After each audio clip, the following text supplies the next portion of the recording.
कल प्रधानमंत्री नरेंद्र मोदी जी ने एक बहुत बड़ी घोषणा करते हुए भारत के तमाम अर्थनीति में बदलाव लाने के लिए, चढ़ाव लाने के लिए उन्होंने 20 लाख करोड़ रुपए के पैकेज की बात कही है। उसमें काफ़ी कुछ धोखा भी है। 20 लाख करोड़ में लगभग 10 लाख करोड़ रुपया पहले हो चुका है रिजर्व बैंक की लिक्विडिटी पॉलिसी वगैरह के अंतर्गत, और जो बैंकों का कर्ज वगैरह माफ किया है उसके अंतर्गत। इस सब को लेकर के केवल 10 लाख करोड़ रुपए बचते हैं। आज उसके बारे में निर्मला सीतारमण जी बड़े विस्तार से प्रेस कॉन्फ्रेंस करके बता रही हैं कि इसके लिए क्या होगा। मैं उसमें ढूंढते ढूंढते थक गया कि कहीं कोई गरीब के लिए होगा, मजदूर के लिए होगा, किसान के लिए होगा, वो नहीं मिल रहा। तो मैं सीधे पूछना चाहता हूँ प्रधानमंत्री जी से कि आपने जो बात कही है कि आपदा को अवसर में बदला जाए, बहुत अच्छी बात है, मुहावरा तो बहुत सुंदर है। और आपने कहा है कि ये पहले जैसा नहीं रहेगा, अब हालात बदलेंगे, भारत आत्मनिर्भर बनेगा। तो भारत आत्मनिर्भर बनेगा तो अपने प्राकृतिक संसाधनों का खुद इस्तेमाल करके बनेगा, या विदेशी कंपनियों को भी, कारपोरेट्स को भी उनकी इजाज़त देगा, उनकी लूट में सहयोग करेगा। बड़े बड़े कंपनियों का इंतज़ार हो रहा है कि वो चाइना से अब दुखी होकर के यदि भारत आएंगे तो उनके लिए कानून बदल दो, मजदूरों का कानून सारा का सारा उलटफेर कर दो। और भी कई देशों के लोग शायद भारत आना चाहते हों, क्योंकि यहाँ पर सबसे सस्ता यदि कोई चीज़ है तो चीप लेबर, सबसे सस्ता मजदूर है, श्रमिक है। और इतना सस्ता श्रमिक शायद दुनिया में कहीं नहीं मिलेगा। बंधुआ मजदूरी की हालत में रख करके जब मजदूरी कराते हैं तो मजदूर बेचारा अपनी गुलामी के आंसू पीता हुआ और उसी में तड़प तड़प करके रह जाता है। 50 करोड़ हमारे देश में गुलाम और बंधुआ मजदूरों की संख्या है असंगठित क्षेत्र में, और उसी में मजबूर होकर के अपना गांव परिवार छोड़ करके जो भागते हैं 1000-2000 किलोमीटर दूर, केरल तक जाते हैं और गुजरात तक जाते हैं, सब जगह काम करते हैं। उन्होंने देख लिया कि उनके साथ कितना बड़ा धोखा हुआ। आज वो जब वापस जाना चाह रहे हैं तो उनके लिए जो ट्रेनें चलनी चाहिए थी श्रमिक स्पेशल, उनमें कमी आ गई, अचानक से कमी आ गई। दूसरी ट्रेनें तो चला दी एयर कंडीशन। तो ये आत्मनिर्भरता की कौन सी अवधारणा है जो मोदी जी देना चाहते हैं? मैं सीधे सीधे पूछना चाहता हूँ, ग्लोबलाइजेशन के दौर में प्राइवेटाइजेशन ऑफ नेचुरल रिसोर्सेज, प्राकृतिक संसाधनों का निजीकरण उसका अभिन्न अंग है। तो क्या आप ग्लोबलाइजेशन को ठोकर मार रहे हैं, छोड़ रहे हैं 30 साल के बाद? यदि कर रहे हैं तो ईमानदारी से करिए और बताइए कि हाँ, हमें अब ग्लोबलाइजेशन मंजूर नहीं है, हमें गांधी जी के आत्मनिर्भरता की तरफ ले जाना है। गांधी जी से भी पहले स्वदेशी की बात स्वामी दयानंद सरस्वती ने की थी, और आज ज़रूरत है इन सबको अमली जामा पहनाने की। और उसके लिए प्रधानमंत्री जी क्या तैयार हैं? उनकी पूरी सरकार और उनकी पूरी नीतियां तैयार हैं बदलने के लिए। यदि ऐसा है तो एक एक गांव को आत्मनिर्भर बनाना पड़ेगा। भारत अपने आप में आत्मनिर्भर कैसे बनेगा यदि गांव हमारे आत्मनिर्भर नहीं है? गांधी जी ने तो स्वायत्त ग्राम गणराज्य की कल्पना कर ली, स्वायत्त विलेज रिपब्लिक कह दिया। इतनी दूर तक लोग उनको अराजकतावादी कह करके और नकार सकते हैं, लेकिन गांधी जी चाहते थे कि जितना जितना संभव हो सके एक गांव नहीं तो 10 गांव आसपास के मिलके स्वावलंबी बने। और इस प्रकार से अपने पैरों पर खड़े होकर के पूरा का पूरा मनुष्य अपने को स्वावलंबी बनाते हुए, अपनी जरूरत भर की चीज़ों पर निर्भर रहते हुए, अपने लालच के ऊपर संयम रखते हुए और एक नए सोपान की तरफ विकास के और आत्मिक दिशा में, आध्यात्मिक विकास की दिशा में बढ़ सकता है। प्रकृति के साथ भी संतुलन बनाना बहुत जरूरी है। आज हम देख रहे हैं कोरोना वायरस के चलते हुए जहां सब लोग रोना रो रहे हैं कि अर्थव्यवस्था ठप होती जा रही है, इतने इतने लाख करोड़ का नुकसान होता जा रहा है, हवाई उड़ानें बंद हो गई हैं, अमुक उद्योग धंधे बंद हो गए हैं, लेकिन इसके लाभ का कभी आपने सोचा कितना बड़ा लाभ हो रहा है? जो हवा इतने सालों से सबसे भयंकर प्रदूषित थी भारत के अंदर, भारत के बड़े बड़े शहरों के अंदर, आज वो शुद्ध हो गई। आप कई कई लाख करोड़, क्या हजार लाख करोड़ भी खर्च करते तब भी आप ये शुद्धि नहीं ला सकते थे। नदियों का जल शुद्ध हो गया, पशु पक्षी वगैरह सब एकदम थोड़ी स्वच्छंदता से बाहर निकल रहे हैं।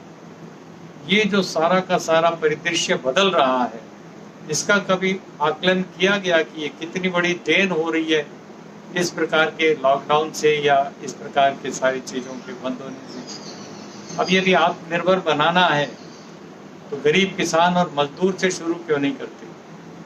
किसान और मजदूर जब तक गांव-गांव में रहने वाला कृषि पर निर्भर होकर और कृषि आधारित कुटीर उद्योगों पर निर्भर होकर के आत्मनिर्भर नहीं बनेगा, जब तक औद्योगिक व्यवस्था समानांतर क्या उससे भी बढ़ करके चलती रहेगी और वो शहरों की तरफ, बड़े बड़े नगरों की तरफ पलायन करने के लिए मजबूर होंगे, जहाँ स्लम्स में, झुग्गी झोपड़ियों में, गंदी बस्तियों में रहते हुए और वहाँ भी शिकार होंगे।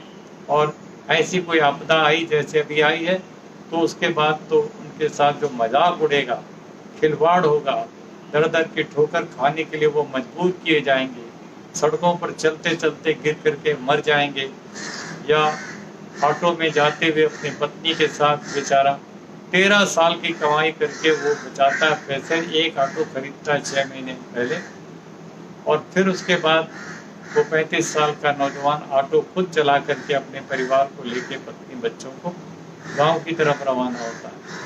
अभी 200 किलोमीटर और जाना था, 700 किलोमीटर जा चुका है और अचानक उसको ट्रक ने मार दिया और भाग गया, और अभी तक ट्रक वाला पकड़ा नहीं गया है और बेचारे को कहना पड़ रहा है कि मैं चला तो था घर जाने के लिए, लेकिन अब मैं अपनी पत्नी और बच्ची को, उनकी लाश को लेकर के जा रहा हूँ, उनकी बॉडीज को लेकर जा रहा हूँ। ये जो त्रासदी झेल रहा है भारत, ये अकल्पनीय त्रासदी है और मैं समझता हूँ इस सब के लिए हमारी सरकारें दोषी हैं।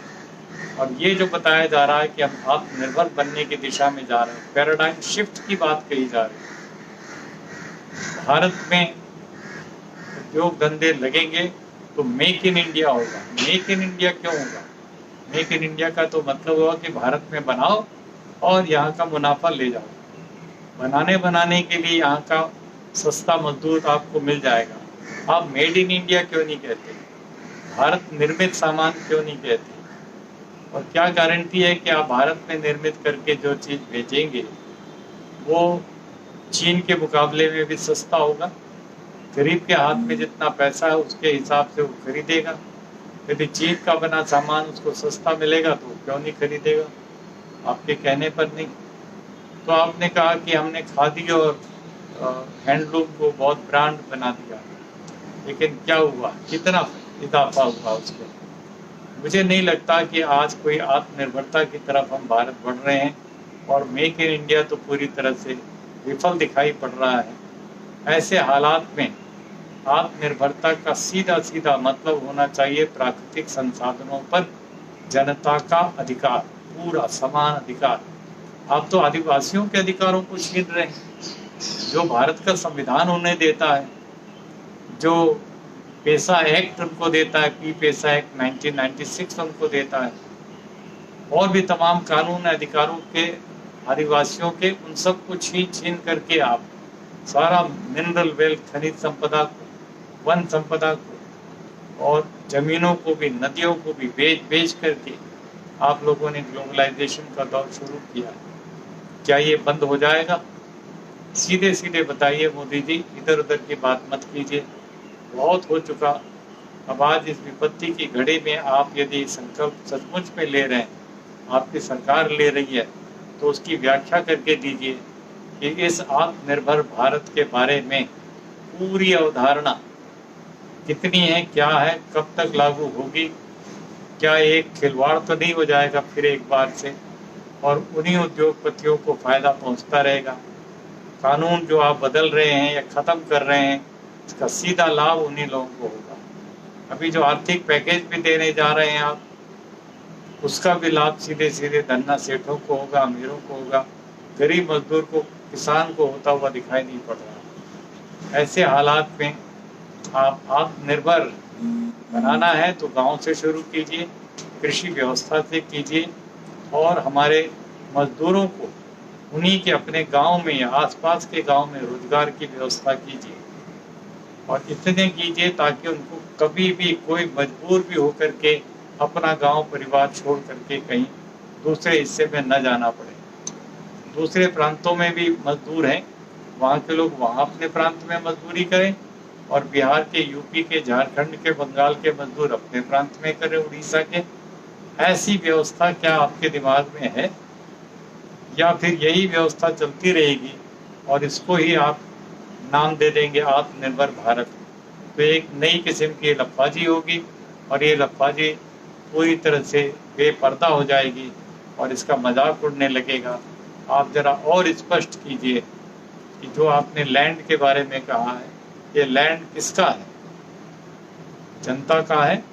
भारत की जनता बराबर का अधिकार रखती है। करोड़ों लोगों के पास अपना छप्पर डालने भर के लिए जमीन नहीं। छप्पर 10 डिसमिल की गारंटी आपकी सरकार देगी कम से कम, जो बिल्कुल भूमिहीन है, बिल्कुल एक रत्ती 1 इंच भी जिनके पास जमीन का टुकड़ा नहीं, उसकी गारंटी देंगे उनके भूमिहीनों के लिए। रोजगार की गारंटी देंगे आप? क्या आप मिनिमम वेजेस, जिसको लिविंग वेज का है भारत के संविधान ने, उसकी गारंटी देंगे आप? और गांव-गांव में रहने वालों को आत्मनिर्भर बनाने की दिशा में आप कदम बढ़ाएंगे? ये सब बातें मुंह खोल करके मुंह बाएं खड़ी हैं आपके सामने। कृपया स्पष्ट कीजिए, और तब आपके ऊपर भरोसा होगा, वरना आपकी नीयत के ऊपर ही संदेह होना शुरू हो जाएगा। धन्यवाद।